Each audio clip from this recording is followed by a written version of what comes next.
మీ business ఏదైనా మీ ఊర్లో promotion చేయాలంటే అది సుమన్ టీవీతోనే సాధ్యం. ఇప్పుడే సంప్రదించండి.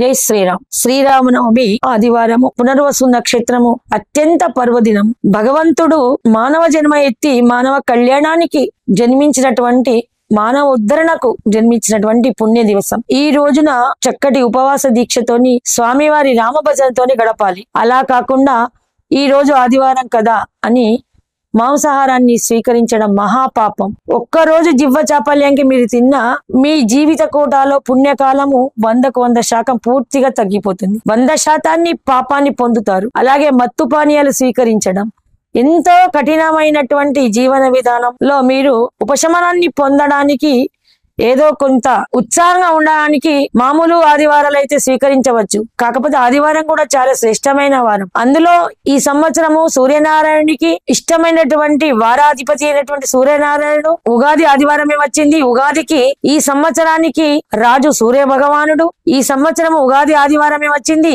ఈ సంవత్సరం సూర్య ఉపాసకుడు, సూర్య వంశాబ్ది చంద్రుడైనటువంటి శ్రీరామచంద్రుడు జన్మించినటువంటి శ్రీరామనవమి పర్వదినం కూడా ఈ రోజే వచ్చింది. కాబట్టి పోయిన ఆదివారము చాలా శ్రేష్టము. పోని ఆ రోజు పండగ, అది కొంత పాపము, అది 50% పాపము. ఆ రోజు మాంసాహారాన్ని మద్యాన్ని సేవిస్తే ఈ రోజైతే మహాపాపము. ఇది 7 జన్మాల వరకు మిమ్మల్ని పీడిస్తుంది. అందుకని ఇటువంటి పుణ్య దివసం రోజు మాంస ఆహారాన్ని, ఉల్లి వెల్లులను, పచ్చళ్లను, ఉత్ప్రేరకాన్ని కలిగించేటువంటి నిషిద్ధ ఆహారాన్ని ఏది కూడా స్వీకరించకూడదు. ఇది దివ్వ చాపల్ని చంపుకోకుండా అల్ప మనస్కులై స్వీకరించినచో మీకు ఇన్ని రోజులు చేసుకునే పుణ్య ఫలాలన్నీ కరిగిపోతాయి. మళ్ళీ వచ్చే జన్మలో క్షుద్ర అంటే నీచ జంతు జన్మలు ప్రాప్తించే అవకాశం ఉందని ధర్మశాస్త్రాలు తెలుపుతున్నాయి. అందుకని అందరూ పండగ పర్వదినము ఆ రోజు విశిష్టతను గుర్తించి మనము మసులుకోవడం వల్ల పూజలు చేయకున్నా పర్వాలేదు, రామరామ అనుకున్నా మహాపుణ్యమే. ఎవరి శక్తి కొలది వాళ్ళు పూజలు చేయొచ్చు.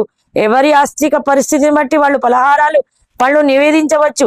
ఎవరి వైభోగాలు వాళ్ళు చేసుకోవచ్చు. కానీ ఏం పూజ చేసుకున్నా పర్వాలేదు, కానీ పుణ్యం చేయకున్నా పర్వాలేదు, పాపం రాదు. తెలిసి పాపం చేస్తే మాత్రము తెలిసి అగ్గిలో కాలు ఎవడు పెడతాడు? మూర్ఖుడే పెడతాడు, కాలిపోతాడు. అలాగే ఈ పాపాగ్నిలా కాలిపోయి ఇప్పుడు వచ్చిన ఉత్తమమైన మానవ జన్మను కోల్పోయి మళ్ళీ కిందికి పరమపద సోపాన పటంలో గవ్వలు వేస్తుండే పాము నోట్ల పడ్డట్టు అయిపోయి నీచాతి నీచ జన్మలు అశుద్ధంలో పురుగులై పుడతారట.